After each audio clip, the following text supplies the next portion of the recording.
BJP ক্ষমতায় আসলে, যদিও সেটা স্বপ্ন, কিন্তু যারা ভাবছেন যে বিজেপি হয়তো এবার আসবে, আমি তাদের জন্য বলছি। বিজেপি ক্ষমতায় আসলে সবার প্রথমে কি করবে জানেন? সবার প্রথমে এনআরসি চালু করবে। এসআইআর মাধ্যমে যাদের নাম বাদ গেছে, যাদের নাম ডাউটফুল, তার বিচারাধীন আছে, তাদের সবাইকে ডিটেনশন ক্যাম্পে ভরবে।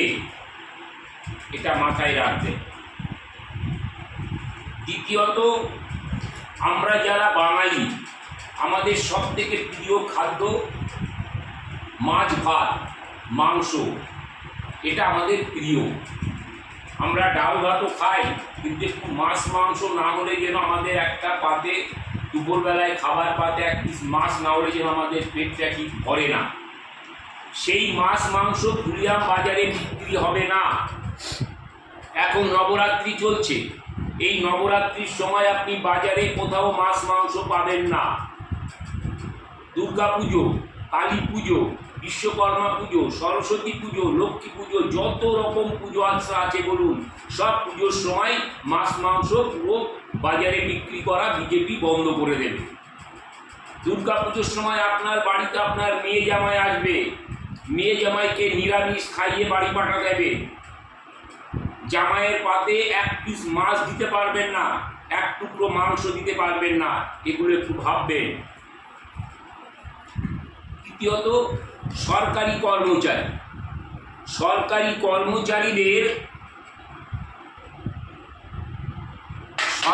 কর্মচারীদের সবার প্রথমে পেনশন বন্ধ হবে। আমরা সবাই যারা বেকার ছেলে, শিক্ষিত ছেলে, তারা একটা সরকারি চাকরি খুঁজে কেন না 60 বছরে রিটায়ারমেন্টের পরে বার্ধক্যে যতদিন বাঁচব একটা পেনশন পাব। কিন্তু সেই পেনশনটা বন্ধ করে দেবে, কেউ পেনশন পাবে না। আজকের দিনে একমাত্র পশ্চিমবঙ্গের মানবিক মুখ্যমন্ত্রী মমতা বন্দ্যোপাধ্যায়, তিনি শুধু পেনশন চালু রেখেছে। বাদ বাকি সমস্ত রাজ্যে সব জায়গাতে পেনশন বন্ধ হয়ে গেছে, সরকারি কোনো চাকরিতে পেনশন নেই। এমনকি সেন্ট্রাল গভর্নমেন্টেও আর্মি, নেভি, এয়ারফোর্স, এই তিনটের জন্য পেনশন আছে, বাকি কোনো চাকরিতে পেনশন নেই।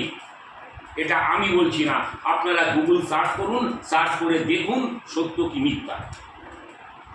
সেই সরকারি চাকরিতে পেনশনটা বন্ধ। সারা রাজ্য জুড়ে, পশ্চিমবঙ্গের সারা রাজ্য জুড়ে দাঙ্গা হাঙ্গামা লেগে থাকবে। সেই 34 বছরের বামফ্রন্টের জামানা আবার ফিরে আসবে। সন্ধেবেলায় বোমের আওয়াজ, সকালবেলায় গুলির আওয়াজ, এই নিয়ে আপনাদের ঘুমাতে যেতে হবে, আবার ওই গুলির আওয়াজ নিয়ে ঘুম ভাঙাতে হবে। সেই দিন আবার ফিরে আসবে, যদি কিনা ভারতীয় জনতা পার্টি কোনো রকমে পশ্চিমবঙ্গের বুকে আসতে পারে। এটা আমার কথা বলছি না, এটা আমি আমার কথা বলছি।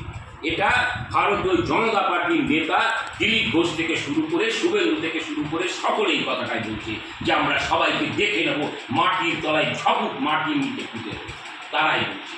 সুতরাং ভোট দেওয়ার আগে একটিবার ভাবুন। বর্তমান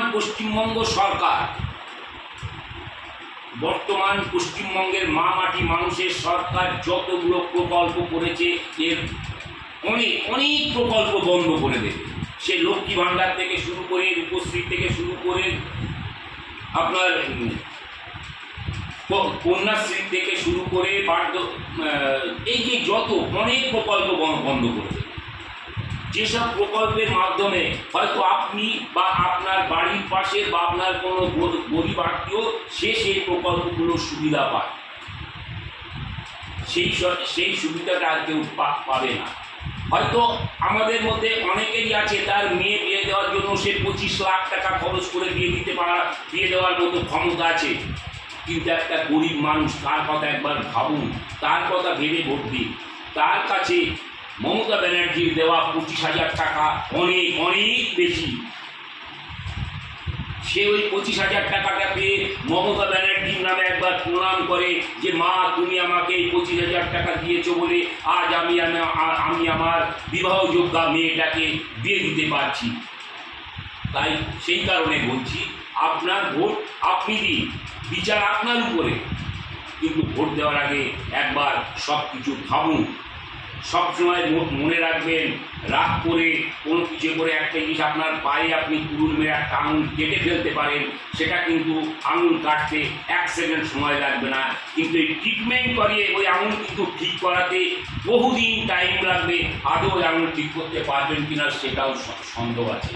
তাই বলবো, ভোট কেন্দ্রে যান, নিজের ভোট নিজে দিন, ঘাসের ওপর জোড়া ফুল চিহ্নে ভোট দিয়ে মমতা ব্যানার্জির হাতকে শক্ত করুন। গাইঘাটা বিধানসভা কেন্দ্রে আপনার আমার সকলের পরিচিত নরোত্তম বিশ্বাস মহাশয়কে ঘাসের ওপর জোড়া ফুল চিহ্নে ভোট দিন।